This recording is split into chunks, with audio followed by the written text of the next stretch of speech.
एक बार की बात है, रामपुर नाम के गांव में रघु नाम का किसान अपनी पत्नी के साथ रहता था। एक बार फसल काटते हुए रघु को सांप ने पैर में काट लिया था। तबीयत ज्यादा खराब होने की वजह से रघु को शहर ले जाना पड़ा। ज्यादा जहर फैलने की वजह से डॉक्टर को रघु का एक पैर काटना पड़ा। पति के इलाज के लिए रानी ने अपने खेतों को बेच दिया था। अब उनके पास एक भैंस के अलावा कुछ नहीं बचा था। उसी का दूध बेचकर ही उनका घर चलता था। उसे बड़े प्यार से वो दोनों राम प्यारी बोलते थे। आज इस राम प्यारी ने बहुत कम दूध दिया है। अगर ये रोज इतना कम दूध देगी तो घर कैसे चलेगा? रानी, भैंस जितना खाएगी उतना ज्यादा दूध देगी। यहाँ उसका पेट नहीं भरता और तुम मुझे इसे घास चराने ले जाने देती नहीं। आप ऐसी हालत में कैसे जाएंगे और इस राम प्यारी को कैसे संभालेंगे? मैं बस अपाहिज हुआ हूँ। मेरे अंदर अभी भी पहले जैसी ही ताकत है। लाओ, आज मैं इस भैंस को नदी किनारे चराने के लिए ले जाता हूँ। अच्छा ठीक है। लाठी का सहारा लेकर रघु भैंस को हाँकते हुए ले जाता है। चल मेरी राम प्यारी, आज तुझे मैं घुमाने ले चलूं। थोड़ी ही देर में रघु भैंस को लेकर नदी पर पहुंच जाता है। बहुत थक गया हूँ, थोड़ा आराम किया जाए। रघु भैंस को एक पेड़ से बांधकर वहीं बैठ जाता है और रोने लगता है। तभी पेड़ के पीछे से एक बच्चे का भूत उसके पास आता है। क्यों रो रहे हो? भूत भूत! घबराओ मत, मैं तुम्हें कुछ नहीं करूँगा। अगर मुझे तुम्हें मारना ही होता तो चुपचाप नहीं मार दिया होता।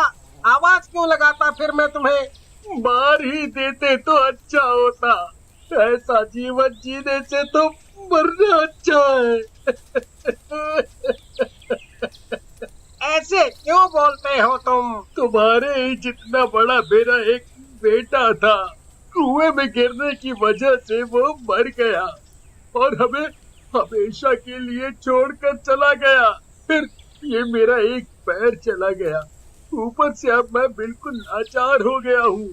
मैं अपनी पत्नी पर बोझ हो गया। मैं अब किसी काम का नहीं रहा। अब इस एक पैर के साथ मैं कोई काम नहीं कर पाता, कोई काम नहीं कर पाता। तुम्हें दुखी देखकर मुझे बिल्कुल भी अच्छा नहीं लग रहा।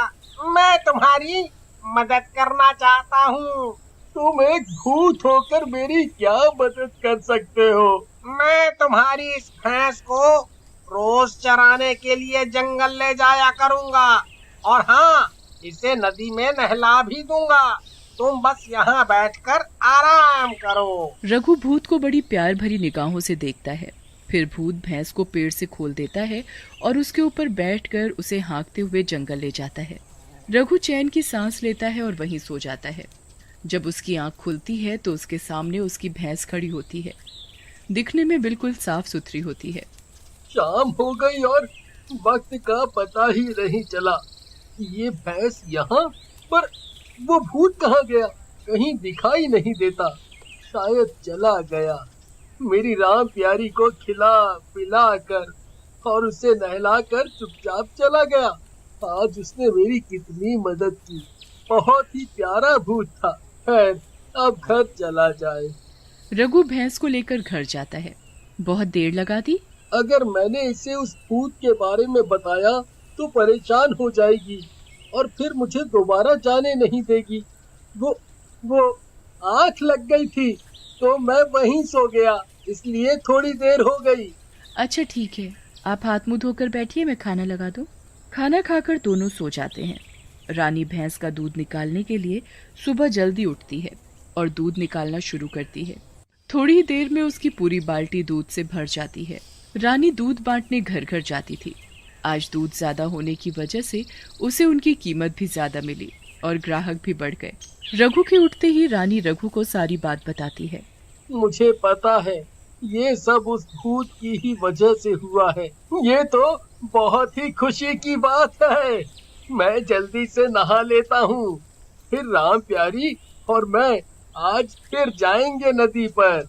जब तक आप नहाते हैं मैं आपका खाना लगा देती हूँ, खाकर ही जाना और बांध कर भी दूंगी। जब भूख लगे तो खा लेना। उसके बाद रघु अपनी राम प्यारी को अपने साथ नदी पर ले जाता है। वहां उसे फिर से वही भूत बच्चा दिखाई पड़ता है। तुम बहुत ही अच्छे बच्चे हो। मैं बच्चा नहीं, मैं तो भूत हूँ। तुम बहुत ही प्यारी बातें करते हो। बिल्कुल ऐसे ही बातें मेरा बेटा भी किया करता था। अच्छा, अब तुम यहाँ आराम से बैठो, मैं तुम्हारी भैंस को चरा लाता हूँ। भूत भैंस को अपने साथ जंगल ले जाता है। जब शाम को वापस लौटता है, तुम आ गए? क्या हुआ?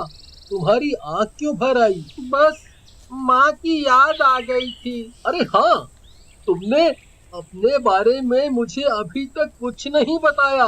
तुम इतनी कम उम्र में कैसे मर गए बेटा? बेटा सुनते ही भूत वहीं की वहीं पत्थर की तरह जम गया। कोई देख लेगा हमें, इसलिए मुझे अब जाना होगा। इतना बोलकर भूत फौरन गायब हो जाता है। अरे, बिना कुछ बताए ही गायब हो गया। खैर, कोई बात नहीं, मैं कल पूछ लूंगा उससे ये। रघु अपनी भैंस को लेकर घर पहुंचता है। आज रघु के चेहरे पर मुस्कुराहट देखकर रानी उससे पूछने लगती है, क्या बात है जी, कुछ दिन से आप कुछ बदले बदले से दिख रहे हैं, मतलब कि खुश खुश से। कहीं इसे शक ना हो जाए कि मैं भूत से मिलता हूँ रोज, और उससे मिलकर ही मेरे चेहरे पर ये मुस्कुराहट आती है। ऐसी कोई बात नहीं है। इतना बोलकर रघु सोने चला जाता है। रोज की तरह रानी फिर से भैंस का दूध निकालती है। आज भी भैंस बहुत सारा दूध देती है। कई दिन तक ऐसे ही चलता रहा। एक दिन गांव की औरत रमीला रघु को भूत के साथ देख लेती है। हाय राम, ये तो कोई भूत है, वो भी रघु के साथ। देखो दोनों कैसे हंस हंस के बात कर रहे हैं। रानी को बताती हूँ अभी जाकर। रमीला रानी के पास पहुंचती है। रानी रानी, तनिक बाहर तो आओ, बहुत जरूरी बात करनी है तुमसे। क्या बात है रमीला बहन, घबराई घबराई सी दिख रही हो। रमीला रानी को वो सब बता देती है जो उसने वहां देखा था। जो मैंने अपनी आंखों से देखा वो सब मैंने तुम्हें बता दिया है। मुझे तो बस यही लगता है जैसे रघु किसी भूत के कब्जे में है। मैं अब चलती हूँ, तुम अपना और रघु का ध्यान रखना और किसी ओझा बाबा से झाड़ फूक जरूर कराना। इतना बोलकर रमीला वहां से चली जाती है। इसलिए कहूँ क्यों कुछ बदले बदले से रहते हैं आजकल। मुझे छिपकर देखना होगा, क्या सच में मेरे पति भूत से मिलते हैं। वहां रघु पेड़ के नीचे बैठा होता है और भूत भैंस को नदी से नहलाकर बाहर ला रहा होता है। ये लो, मैंने तुम्हारी राम प्यारी को नहला दिया। भूत की ये बात सुनते ही रघु चौंक जाता है। तुम्हें तुम्हें कैसे पता कि इस भैंस का नाम राम प्यारी है? मैंने तो तुम्हें कभी नहीं बताया इसका नाम। फिर कैसे पता चला तुम्हें इसका नाम? कौन कौन हो तुम? मुझे बताओ। मैं जब भी तुमसे तुम्हारे बारे में पूछता हूँ, तुम हर बार बात को टाल कर चले जाते हो। आज तुम्हें सब बताना ही होगा। बताओ, आज मैं तुम्हें कहीं नहीं जाने दूंगा। तभी भूत जोर जोर से रोने लगता है। अब मैं तुम्हारी मीठी मीठी बातों में नहीं आने वाला। ऐसा क्या खिलाते हो इस भैंस को जो ये रोज कई लीटर दूध देने लगी? तब बताओ मुझे। मैं तुम्हें पहचान गया, पर तुमने मुझे अभी तक नहीं पहचाना। मैं तुम्हारा बेटा सूर्या हूँ बापू, इसलिए मुझे इसका नाम पता था। ये नाम मैंने ही रखा था इसका। भूत की ये सब बातें सुनकर रघु को उस पर पूरा यकीन हो गया। वो फौरन भूत को अपने सीने से लगा लेता है। तू मुझे छोड़कर क्यों चला गया? मेरे बेटे, मेरे बच्चे, मुझे छोड़कर क्यों चला गया? तभी वहां रानी भी आ जाती है। मैंने तुम दोनों की सारी बातें सुन ली है बेटा, अपनी माँ के गले नहीं लगेगा। भूत फौरन अपनी माँ के गले लग जाता है। राम प्यारी को तुम जंगल में जड़ी बूटियां खिलाते थे, इसलिए वो इतना सारा दूध देती थी। ये सब मेरे बेटे के सिवा कोई और नहीं कर सकता। मेरा बच्चा, कितने सालों बाद तुझे ऐसे देखा।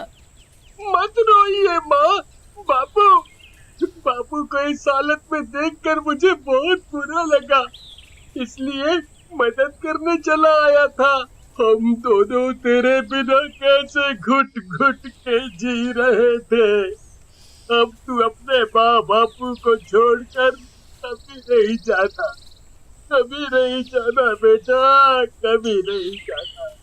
हाँ, तेरी माँ अब तुझे कहीं नहीं जाने देगी। ऐसा नहीं हो सकता, मुझे जाना ही पड़ेगा। इंसानों के बीच मैं नहीं रह सकता क्योंकि मैं भूत हूँ। पर वादा करता हूँ, मैं आप दोनों के साथ हमेशा रहूंगा, पर दिखाई नहीं पड़ूंगा। माँ, बापू, अब मुझे जाना होगा। मेरी राम प्यारी का अच्छे से ध्यान रखना, मेरी राम प्यारी का अच्छे से ध्यान रखना। इतना बोलकर भूत वहां से गायब हो जाता है। रघु और रानी अपनी भैंस के साथ वापस घर आ जाते हैं।